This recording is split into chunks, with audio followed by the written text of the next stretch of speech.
હાય. હવે દિવસે ને દિવસે એક એવો વર્ગ સમાજ બહાર આવતો થયો છે કે એવું કહે છે કે સ્ત્રીઓ અને છોકરીઓનું જે ચારિત્ર્ય છે એ દિવસે ને દિવસે બગડતું જાય છે.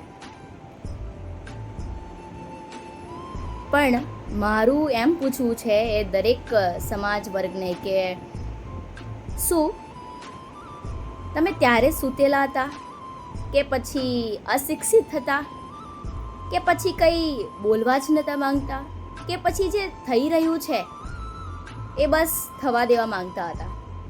જ્યારે નાની છોકરીને દૂધ પીતી કરવામાં આવતી હતી, સ્ત્રીઓને પુનઃ લગ્ન કરવા પર પ્રતિબંધ કરવામાં આવતો હતો, સ્ત્રીઓને પોતાના પુરુષના મરણ સાથે એને પણ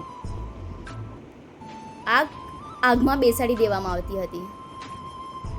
જ્યારે એની ઉપર અઢળક અત્યાચારો થતા હતા ત્યારે તમે શું ખરેખરમાં એ વાતથી અજાણ હતા કે ત્યારે જે પુરુષ સમાજ છે એ આ સ્ત્રીઓ ઉપર કઈ રીતનાનો અત્યાચાર કરી રહ્યો છે?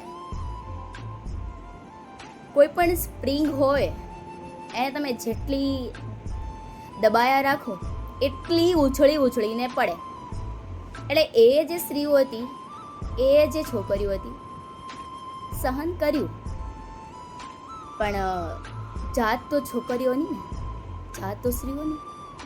એટલે સમય જતાં જે બંધનમાં રાખવામાં આવતી હતી સ્ત્રીઓ છોકરીઓને, જે કુરિવાજોનો ભોગ બનાવવામાં આવતી હતી, જેમને ખોટા આક્ષેપો મૂકી અને ખોટી રીતે એમને હેરાન કરવામાં આવતી હતી, તો પછી સમય જતાં આજે સ્ત્રીઓ છે એ આઝાદી તરફ દોડવાની જ